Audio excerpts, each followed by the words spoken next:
SI నోటిఫికేషన్కి పడినప్పుడు కూడా నాకు ఒక రకమైనటువంటి చిన్న నా మీద నాకే కాన్ఫిడెన్స్ లేకపోవడం. ఎందుకంటే అంతకుముందు చాలా ఎగ్జామ్స్ రాశాను, రాలేదు.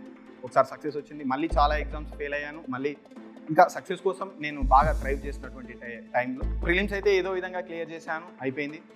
బట్ కాకపోతే ఈవెంట్స్ అనేవి మనకి చిన్న ఉన్నప్పటి నుంచి పరిగెత్తడం, ఉరకడం అనేటువంటిది అంత అలవాటు లేని పని. నాకు first time government job almost నేను ప్రిపేర్ అవ్వడం స్టార్ట్ చేసిన తర్వాత ఒక 2 to 2.5 years తర్వాత నాకు ఫస్ట్ సక్సెస్ అనేది వచ్చింది. సక్సెస్ రాకముందు నువ్వు ఎక్కడైనా సరే వెళ్ళినా అండ్ సక్సెస్ వచ్చిన తర్వాత, సక్సెస్ రాకముందు నేను అరే అన్నోడు, సక్సెస్ వచ్చిన తర్వాత అన్నా అంటాడు.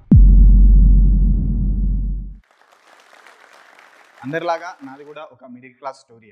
మామూలుగా అందరి లైఫ్ స్ట్రగుల్స్తో స్టార్ట్ అయితే నా లైఫ్ ఫెయిల్యూర్స్తో స్టార్ట్ అయిందని నేనైతే చెప్పగలను.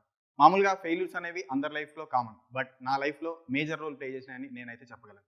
ఒకప్పుడు నాకు జాబ్ వస్తే చాలు, నేను సెటిల్ అయితే చాలు అనుకున్నటువంటి నేను ఒక 40 మందికి ఎస్ఐ జాబ్ తెప్పించే విధంగా, 300 మందికి పైగా కానిస్టేబుల్ జాబ్ తెప్పించే విధంగా నేను నా వంతు రోల్ ఏ విధంగా ప్లే చేశాను అన్నది చెప్పడమే ఈ వీడియో యొక్క ముఖ్య ఉద్దేశం. సో నా పేరు వెంకటేశ్వర రెడ్డి, నేను రిజర్వ్ సబ్ ఇన్స్పెక్టర్గా హైదరాబాద్లో వర్క్ చేస్తున్నాను. మా నాన్న పేరు సుధాకర్ రెడ్డి, అమ్మ లీలావతి, మా వైఫ్ వచ్చేసి యామిని రెడ్డి. నేను ఏదుట్ల గ్రామం, గోపాల్పేట, వనపర్తి జిల్లా నుంచి వచ్చి ఉన్నాను. మామూలుగా చిన్న ఉన్నప్పటి నుంచే మిడిల్ క్లాస్ ఫ్యామిలీ అవ్వడం వల్ల అండ్ అందరిలాగానే గవర్నమెంట్ స్కూల్లోనే చదువుకున్నాను. బట్ ఇంట్లో కొన్ని రకాలైనటువంటి అప్రిహెన్షన్స్ ఉంటాయి. సో చిన్న ఉన్నప్పుడు నవోదయ, గురుకుల లాంటి ఇన్స్టిట్యూషన్స్లో చదివితే ఫ్యూచర్ బాగుంటుంది, లైఫ్ బాగుంటుంది అన్నటువంటి ఆ ప్రెషర్ ఏదైతే ఉందో అది చిన్న ఉన్నప్పటి నుంచే స్టార్ట్ అయింది. సో చిన్న ఉన్నప్పుడే నేను ఒక 4th క్లాస్లో గురుకుల రాయడం, దాని తర్వాత 5th నవోదయ గురుకుల, 7th తర్వాత గురుకుల, 10th ఏపీఆర్జేసి, ఇలా ఏ ఎంట్రన్స్ ఎగ్జామ్ రాసినా సరే ఎక్కడ కూడా నాకు సక్సెస్ అనేది రాలేదు. అందుకే నేను చెప్పాను నా లైఫ్ అనేది ఫెయిల్యూర్స్తోనే స్టార్ట్ అయిందని. సో కిందనో మీదనో పడి ఎంసెట్లో వచ్చినటువంటి ర్యాంకుకు అంత మంచి కాలేజ్ అయితే రాలేదు. సో 4 సంవత్సరాలు కంప్లీట్ చేసిన తర్వాత మనకి ఎటువంటి జాబ్ అనేది లేదు. సరే మనం ఏదైనా ఫ్రెండ్స్తో పాటు అందరితో పాటు యూఎస్ వెళ్దామా అంటే మనకు ఉన్నటువంటి ఫినాన్షియల్ సపోర్ట్ కూడా అంతగా లేకపోవడం వల్ల ఏం చేయాలి, ఏం చేస్తే మన లైఫ్ అనేది కొంచెం బాగుంటుంది, సెటిల్గా ఉంటుంది అన్నటువంటి ఆలోచనలోంచి నాకు వచ్చింది. సో కెరీర్ కొద్దిగా బాగుండాలంటే గవర్నమెంట్ జాబ్ చూస్ చేసుకుంటే బెస్ట్. ఎందుకంటే అంతకంటే ముందు మా ఫ్యామిలీలో చూసుకుంటే కనుక చాలామంది గవర్నమెంట్ జాబ్స్కి ప్రిపేర్ అయ్యి అండ్ జాబ్ రాకుండా మళ్ళీ ఒక 4-5 years టైం వేస్ట్ చేసుకొని ప్రైవేట్ జాబ్ వచ్చిన వాళ్ళు ఎంతోమంది ఉన్నారు. సో వాళ్ళలాగా నువ్వు నీ కెరీర్ని వేస్ట్ చేసుకోకుండా అండ్ నీకు చూసుకుంటే చిన్న ఉన్నప్పటి నుంచి నువ్వు ఏ దానికి రాసినా సరే మినిమం ఎంట్రన్స్ ఎగ్జామ్సే అంతగా క్లియర్ అయినటువంటి బ్యాక్గ్రౌండ్ లేనటువంటి నువ్వు గవర్నమెంట్ జాబ్ తెచ్చుకోవడం అనేది అంత ఈజీ కాదని వాళ్ళు నాకు ఇనీషియల్గా ఇచ్చినటువంటి ఫీడ్బ్యాక్. సో అప్పుడు నాకు ఒకటి స్ట్రైక్ అయింది ఏంటి అని అంటే, ఇంతమంది కాదు అంటున్నారు, ఇంతమంది రాదు అని అంటున్నారు, అసలు ఏంది నిజంగానే ఇంత కష్టం ఉందా దీనిలో, చూద్దాం, ట్రై చేసి చూద్దాం, ఖచ్చితంగా ఎందుకు రాదు, మనకి ఎందుకు రాదు, ఖచ్చితంగా తెచ్చుకొని తీరాలన్నటువంటి ఒక చిన్న ఇన్స్టింక్ట్ ఏదైతే ఉందో అది నన్ను ఏ గవర్నమెంట్ జాబ్ సైడ్ అయితే నడిపించింది. బట్ ఇక్కడే వచ్చిన తర్వాత ఏ గవర్నమెంట్ జాబ్కి ప్రిపేర్ అవ్వాలి, అదొక $1 million క్వశ్చన్. బయట చూస్తే ఆ జాబు, ఈ job, central government job, state government job, 10th base మీద, ఇంటర్ బేస్ మీద, డిగ్రీ బేస్ మీద అని చాలా జాబ్ ఉంది. బట్ అప్పుడు నేను ఒక 1 to 2 months కూర్చొని నేను గట్టిగా ఆలోచించింది ఏంటి అని అంటే, మామూలుగా గవర్నమెంట్ జాబ్స్ అంటే ఒకసారి జాబ్ రాసిన తర్వాత మనం దీంట్లో ఫెయిల్ అయినా కూడా ఇమ్మీడియట్గా ఇంకొక ఆపర్చునిటీ వచ్చేటువంటి సెక్టార్ ఏదైతే ఉందో అటు సైడ్ వెళ్తే నేను ఒక 1 year కాకపోయినా ఇంకొక ఇయర్, అంటే ప్రతి సంవత్సరం కాన్స్టెంట్గా నోటిఫికేషన్లు పడేటువంటి ఫీల్డ్ ఏదైతే ఉందో ఆ ఫీల్డ్ సైడ్ వెళ్తే ఒక సంవత్సరం కాకపోయినా ఇంకొక సంవత్సరం నేను సక్సీడ్ అయ్యేటువంటి అవకాశం ఉందని నేనైతే ఆలోచించుకొని అప్పుడు బ్యాంక్ జాబ్ సైడ్ అయితే వెళ్ళాను. సో బ్యాంక్ జాబ్స్ అయితే ఎవ్రీ ఇయర్ పడతా ఉంటాయి అండ్ రెగ్యులర్గా ప్రతి సంవత్సరం 7 నుంచి 8 నోటిఫికేషన్లు పడతా ఉంటాయి కాబట్టి నార్మలైజేషన్ అనేటువంటి ప్రాసెస్ ఉంటుంది కాబట్టి పాయింట్లలో జాబ్ అయ్యేటువంటి ఛాన్సెస్ చాలా మంది ఉంటుంది. అంటే ప్రతి సంవత్సరం కొన్ని thousands of personsకి ఆ సిచ్యువేషన్ అయితే ఎదురవుతుంది. సో నాకు ఒక 1 to 1.5 yearలోనే అటువంటి సిచ్యువేషన్, జాబ్ అనేది దగ్గరికి వచ్చినటువంటి సిచ్యువేషన్ 2 to 3 times వచ్చిపోవడం. సో అప్పుడు మన మైండ్లో ఆటోమేటిక్గా మెదులుతూ ఉంటుంది, అరే ఒకప్పుడు వాళ్ళు చెప్పారు కదా నీకు గవర్నమెంట్ జాబ్ రాదు, నీ వల్ల కాదు అండ్ అని చెప్పినటువంటి వాళ్ళు, ఇంటి దగ్గర నుంచి ప్రెషరు, ఇంటి దగ్గర చుట్టాల నుంచి ఆల్రెడీ 1 year అయిపోయింది, 1.5 year అయిపోయింది, నువ్వు టైం వేస్ట్ చేసుకుంటున్నావు, దీని బదులు ప్రైవేట్ జాబ్ చేసుకొని వాళ్ళు ఇంకా మనల్ని డౌన్ చేయడానికి అండ్ మనని ఇంకా డిమోరల్ చేయడానికి ఎప్పటికప్పుడు ట్రై చేస్తూనే ఉండాలి. నేను ఆ ప్రెషర్ని తట్టుకోలేక ఖచ్చితంగా ఈసారి జాబ్ తెచ్చుకున్న తర్వాతనే ఇంటికి వెళ్ళాలి అనేటువంటి ఉద్దేశంతో నేను ఒక 1.5 year అయిన తర్వాత ఆల్మోస్ట్ ఒక 1 year వరకు ఇంటి సైడే వెళ్ళలేదు.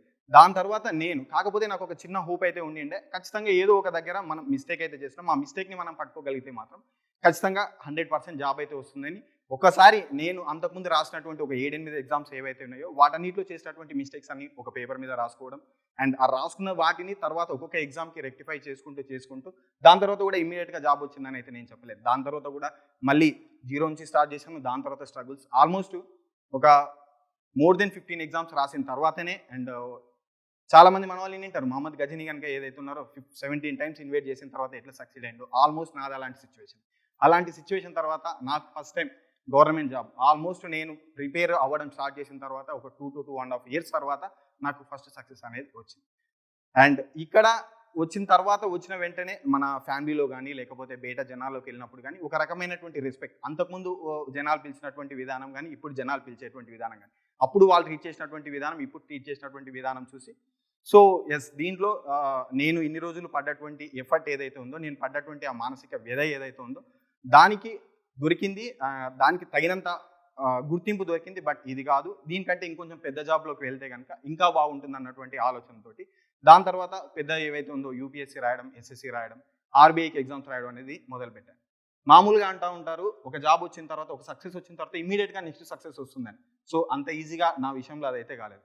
సేమ్ యాజ్ ఇట్ ఈస్గా మళ్ళీ దాని తర్వాత నాకు బ్యాంక్ జాబ్ వచ్చిన తర్వాత ఒక 2 to 2.5 years యూపీఎస్సీకి, ఎస్ఎస్సీకి, ఆర్బీఐకి జాబులు రాయడం అండ్ ఆల్మోస్ట్ ఇక్కడ కూడా ఒక 2 to 2.5 years రాసిన ప్రతి ఎగ్జామ్ కూడా మళ్ళీ నేను ఫెయిల్యూర్ అవడమే స్టార్ట్ అయ్యాయి. సో అప్పుడు నేను సెంట్రల్ గవర్నమెంట్ జాబ్స్కే నేను ఎందుకు ఎదవుతున్నాను, సెంట్రల్ గవర్నమెంట్ కాకుండా స్టేట్ గవర్నమెంట్లో ఉంటే మన స్టేట్లో ఉండొచ్చు అండ్ మన చుట్టుపక్కల ఉన్నటువంటి పీపుల్కి నువ్వేమైనా చేయాలనుకుంటే సర్వ్ చేయాలన్నటువంటి సర్వ్ కూడా చేయొచ్చు అనేటువంటి ఆలోచనతో నాకు అప్పుడు వచ్చింది. తెలంగాణ వచ్చిన తర్వాత మన తెలంగాణ స్టేట్లో మొట్టమొదటి ఎస్ఐ నోటిఫికేషన్ అయితే పడింది.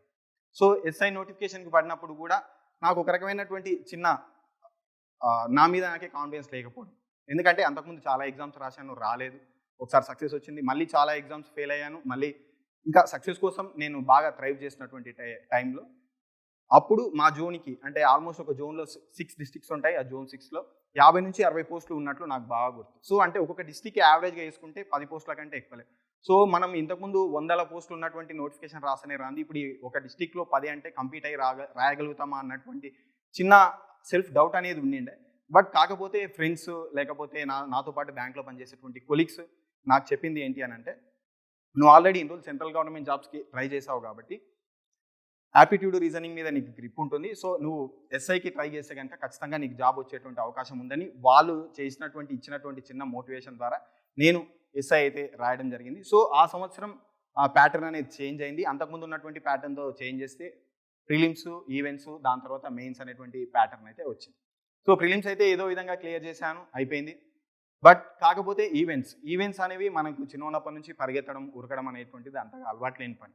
అండ్ మోర్ ఓవర్ దాని తర్వాత బ్యాంక్లో జాబ్ వచ్చిన తర్వాత ఒక 2 to 2.5 years మార్నింగ్ నుంచి ఈవినింగ్ వరకు అండ్ కూర్చొని పనిచేయడం వల్ల దాని తర్వాత మనకు ఒకసారిగా జాబ్ రావడం అండ్ సర్కిల్ పెరగడం, ఫ్రెండ్స్తో తిరగడం, సో అన్ని రకాల అలవాట్లు అవ్వడం వల్ల యావరేజ్గా నేను ఉండాల్సినటువంటి వెయిట్ 63, 64 నుంచి ఆ 2 to 2.5 yearsలో నేను 80 kgs వరకు నేను వెయిట్ పుట్టానయ్యాను. సో 80 kgల వెయిట్ వేసుకొని ఈవెంట్స్ అనేవి క్లియర్ చేయడం అనేది అప్పుడున్నటువంటి సిచ్యువేషన్స్లో అంత ఈజీ పని అయితే కాదు. అండ్ నేను జాబ్ చేసేది ఎక్కడనో ఇప్పుడున్నటువంటి ఈ సిచ్యువేషన్స్ ఇప్పుడు ఏవైతే ఉన్నాయో ఇప్పుడున్నటువంటి ఈ సిచ్యువేషన్స్లో ఏదో ఒక ఫిజికల్ డైరెక్టర్ దగ్గరికి వెళ్ళడం, లేదంటే ఎవరైనా ఈవెంట్స్ బాగా చెప్పేటువంటి వాళ్ళ దగ్గరికి వెళ్ళేటువంటి ఛాన్స్ అనేది అప్పట్లో లేకుంటుంది. నేను ఉండేది ఏదో మారుమూల గ్రామంలో, అక్కడ సరిగా గ్రౌండ్ కూడా లేనటువంటి పరిస్థితి. బట్ కాకపోతే ఖచ్చితంగా నేను ఇది చాలా రోజుల నుంచి నేను అనుకుంటున్నాను, ఎస్ఐ కావాలి, ఖచ్చితంగా నన్ను నేను ప్రూవ్ చేసుకోవాలి అని అనుకున్నాను. కాబట్టి అక్కడ ఉన్నటువంటి లోకల్ ఎవరైతే ఎస్ఐ కానిస్టేబుల్కి ప్రిపేర్ అవుతున్నారో అటువంటి వాళ్ళ యొక్క యూత్ సపోర్ట్ తోటి ఆల్మోస్ట్ ఒక 3 to 3.5 monthsలో 13 kgల పైగా నేనైతే తగ్గాను. సో 80 ఉన్నటువంటి నేను ఆల్మోస్ట్ 66, 67 వెయిట్కి వచ్చి కిందనో మీదనో పడి ఈవెంట్స్ అయితే కంప్లీట్ చేయడం జరిగింది. సో ఈవెంట్స్ కంప్లీట్ చేసిన తర్వాత నెక్స్ట్ వచ్చేసి మెయిన్స్. ఇక్కడ నాకు ఎక్కడ నేను బ్యాంక్లో పనిచేస్తున్నాను అండ్ నాకు కోచింగ్ తీసుకోవడానికి కావాల్సినంత డబ్బు ఉన్నప్పటికీ కూడా బ్యాంక్లో పనిచేయడం వల్ల మనకు కావాల్సినంత ఇప్పుడు ఉన్నట్లుగా అప్పుడు ఆన్లైన్ కోచింగ్ అయితే లేదు, ఓన్లీ ఆఫ్లైన్ కోచింగే తీసుకోవాలి. నేను ఎక్కడో పటాన్ చెరువు తర్వాత శంకర్పల్లిలో ఒక ఊరిలో ఉంటున్నాను. సో మనకు ఒక 2 నెలలు 3 నెలలు లీవ్ ఇచ్చేటువంటి పరిస్థితి లేదు. సో ఆన్లైన్లో కోచింగ్ తీసుకోవడానికి వీలు లేదు. సో ఖచ్చితంగా మనం ఓన్గా చదువుకోవాలి అండ్ ఖచ్చితంగా ఓన్గా బుక్స్ కలెక్ట్ చేసుకోవాలి, ఓన్గా నువ్వు ప్రిపేర్ చేసుకోవాలి, అంతకుమించి ఆప్షన్ అయితే లేదు. అండ్ అప్పుడు నేను అనుకున్నాను, ఇప్పుడు కనుక మనకి యూట్యూబ్లో చాలామంది గైడ్ చేసేటువంటి వాళ్ళు ఉన్నారు, మనకి గూగుల్లో కానీ కావాల్సినటువంటి టిప్స్ ట్రిక్స్ అవన్నీ వస్తున్నాయి. కానీ ఎప్పుడైతే 6-7 ఏళ్ల కింద ఇంత ఇప్పుడున్నటువంటి అవేర్నెస్ లేదు, ఇప్పుడున్నటువంటి గైడెన్స్ ఇచ్చేటువంటి వాళ్ళు లేరు. కాబట్టి నేను అప్పట్లో హాలిడేస్ ఉన్నప్పుడు అశోక్ నగర్లో ఉండేవాడిని. నేను అప్పుడు అశోక్ నగర్లో ఫ్రెండ్స్ దగ్గర నుంచి నాకేమైనా డౌట్స్ ఉంటే క్లియర్ చేసుకోవడం, వాటితో అదో ఇదో అలాగో ఇలాగో ఎస్ఐ అయ్యాను. ఒక ఆల్మోస్ట్ 2 ఇయర్స్ ట్రైనింగ్ అయిపోయింది. ట్రైనింగ్ అయిపోయినాక లైఫ్ అనేది అంతో ఎంతో సాగుతుంది. తీరా రిజల్ట్స్ రావాల్సినటువంటి డేట్ రానే వచ్చింది. ఆల్మోస్ట్ ఆ రిజల్ట్స్లో చూసుకుంటే నా దగ్గర ఇండైరెక్ట్గా మన వీడియోలు చూసినటువంటి వాళ్ళు, అంటే ఇండైరెక్ట్గా బెనిఫిట్ అయినటువంటి వాళ్ళు కావచ్చు, లేదు అని అంటే నేను కోచింగ్ ఇచ్చినటువంటి 700 మందిలో 40 మందికి పైగా ఎస్ఐ జాబ్ రావడం, దాంట్లో 300 మందికి పైగా కానిస్టేబుల్ జాబ్ వచ్చిందని తెలిసిన రోజు మాత్రం నా లైఫ్లో బెస్ట్ హ్యాపీయెస్ట్ మూమెంట్ అని చెప్పగలను. నేను చెప్పాను కదా, నాకు గవర్నమెంట్ జాబ్ వస్తే చాలు అనుకున్నటువంటి స్టేజ్ నుంచి నా వల్ల ఆల్మోస్ట్ 350 ఫ్యామిలీలు సెటిల్ అయ్యాయి. 350 మందికి నేను ఒక డైరెక్షన్ ఇవ్వగలిగాను, వాళ్ళు వాళ్ళ లైఫ్లో సెటిల్ అవ్వగలిగారు అన్నటువంటి ఆ సాటిస్ఫాక్షన్ అనేది అది అల్టిమేట్గా బెస్ట్ సాటిస్ఫాక్షన్. అయితే ఇక్కడ చాలామంది కూడా ఒకసారి గవర్నమెంట్ జాబ్ రాసిన వెంటనే గవర్నమెంట్ జాబ్ రాలేదు, నేను గవర్నమెంట్ జాబ్ తెచ్చుకోవడంలో ఫెయిల్ అయ్యానని తమను తాము హర్ట్ చేసుకోవడం, తమను తాము అండ్ సూసైడ్ వరకు వెళ్ళడం అనేది చాలా చింతించాల్సినటువంటి విషయం. అండ్ ఇక్కడ నాకు ఇష్టమైనటువంటి ఒక కొటేషన్ చెప్పాలని అయితే అనుకుంటున్నాను. శ్రీశ్రీ గారు ఒక మాట చెప్తారు, దేహానికే తప్ప దాహానికి పనికిరాని ఈ సముద్రపు కెరటాలే ఎగసి ఎగసి పడుతుంటే తలుచుకుంటే నీ సత్తా ఇంతే అని నిన్ను అవమానించినటువంటి వాళ్ళని కూడా తల దించుకునేలా చేసేయగలిగేటువంటి సత్తా నీది. అలాంటి నీకు ఇప్పుడు వచ్చిన ఈ చిన్న కష్టానికే నువ్వు పారిపోతే ఎలా? ఈ సృష్టిలో చెల్లమున్నది ఏది ఆగడానికి వీలు లేదు. వీచే గాలి, ఊగే చెట్టు, ఉదయించే సూర్యుడు, ఆఖరికి నీ లోపల నువ్వు అనుకున్నది సాధించాలని కసిగా ఉరకలెత్తే నీ నెత్తుడితో సహా ఏది ఆగిపోవడానికి వీలు లేదు. ట్రై చేయండి. ఒక జాబ్ పోతే ఇంకో జాబ్కి ట్రై చేయండి. ఎస్ఐ రాలేదా, కానిస్టేబుల్కి ట్రై చేయండి, లేదంటే గ్రూప్ 2కి ట్రై చేయండి, లేదంటే గ్రూప్ 3కి ట్రై చేయండి. అది కాదంటే బ్యాంక్ ఎగ్జామ్స్ ఉన్నాయి, నీకు ఎస్ఎస్సి సీజీఎల్ ఉంది, లేదు అని అంటే అట్మోస్ట్ ప్రియారిటీ ఇచ్చే యూపీఎస్సీ ఉంది. అంతే తప్ప ఏదో ఒక ఎగ్జామ్ రాసాం, ఒక ఎగ్జామ్లో రిజల్ట్ రాలేదు అండ్ ఎవరో మా ఉన్నటువంటి బంధువులు నిన్ను హేళన చేశారని, లేదంటే ఫ్రెండ్స్ నిన్ను గేలి చేశారని, అమ్మాయి మోసం చేసిందని, నువ్వు అనుకున్నటువంటి ట్రై చేసినటువంటి జాబ్ రాలేదని చిన్న వాటికి ఇప్పుడున్నటువంటి చాలామంది యూత్ ఆత్మహత్య చేసుకోవడం అనేది చాలా బాధాకరమైనటువంటి విషయం. కాకపోతే ఒకటైతే చెప్తాను, నువ్వు ఏదో విధంగా చేసి నువ్వు సక్సెస్ అయితే అవ్వాలి. సో సక్సెస్ రాకముందు, సక్సెస్ వచ్చిన తర్వాత లైఫ్ ఏ విధంగా ఉన్నది నేను ఒక్క నిమిషంలో అయితే చెప్తాను.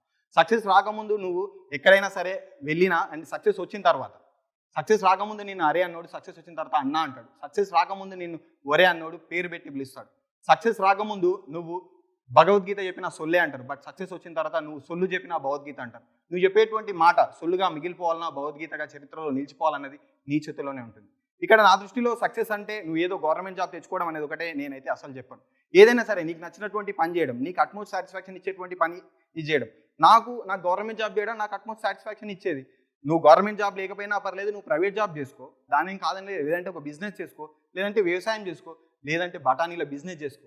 బట్ కాకపోతే నీకు అల్టిమేట్గా సాటిస్ఫాక్షన్ ఇచ్చేది నువ్వు నలుగురిలో తల దించుకునేలా లేకుండా, ఎవరి ముందు చేయి చాపకుండా ఉండే విధంగా, నువ్వు నీ ఫ్యామిలీ హ్యాపీగా ఉండే విధంగా చేసేటువంటి పని, ఏ పని చేసినా సరే నువ్వు బెస్ట్ అవుతావు లైఫ్లో. అటువంటి వాళ్ళే హీరో. అలాంటి వాళ్ళని చరిత్ర గుర్తుపెట్టుకుంటుంది. అంతే తప్ప ఏదో చేయాలి, ఏదో చేసుకోవాలి అండ్ ఏదో సాధించాలి, ఏదో చేయాలనేది గాల్లో మేడలు కట్టి మీరేం కావాలన్నటువంటి క్లారిటీ మీకే లేకుండా వాడెవడో ఏదో అన్నాడని, ఏదో చేశాడని మిమ్మల్ని మీరు హర్ట్ చేసుకొని మీ తల్లిదండ్రులను మాత్రం ఇబ్బంది పెట్టి వాళ్ళని అనవసరంగా బాధపడేలాగా చేయకండి. చాలా థ్యాంక్స్ అండి జోష్ టాక్స్ వారు నన్ను ఇన్వైట్ చేసినందుకు. మీరు జోష్ టాక్స్ చూస్తున్నారు అంటే మీ లైఫ్లో ఏదైనా సాధించాలి అనుకుంటున్నారని అర్థం. ఈ నేర్చుకునే క్రమంలో మీకు తోడుగా ఉంటుంది జోష్ టాక్స్ ఇంగ్లీష్ స్పీకింగ్ యాప్. ఇందులో మీ డ్రీమ్స్ని సాధించడానికి కావాల్సిన అన్ని స్కిల్స్ నేర్చుకోవడానికి మేము హెల్ప్ చేస్తాము. ఇంగ్లీష్ మాట్లాడటానికి కాన్ఫిడెన్స్ లేకపోయినా మీ పర్సనాలిటీని డెవలప్ చేసుకోవాలి అనుకున్న వన్ స్టాప్ సొల్యూషన్ జోష్ టాక్స్ ఇంగ్లీష్ స్పీకింగ్ యాప్. ఇక్కడ మీకు ఒక కమ్యూనిటీ ఉంది మీకు హెల్ప్ చేయడానికి. ఇంకెందుకు లేట్, ఈ రోజే డౌన్లోడ్ చేసుకోండి జోష్ టాక్స్ ఇంగ్లీష్ స్పీకింగ్ యాప్. మీ కళల వైపు మొదటి అడుగు వేయండి. ఈ వీడియో పైన మీ అభిప్రాయాన్ని కింద కామెంట్స్ రూపంలో మాకు తెలియచేయండి. అలాగే ఈ వీడియోని మీ స్నేహితులకు మరియు కుటుంబ సభ్యులకు షేర్ చేయండి.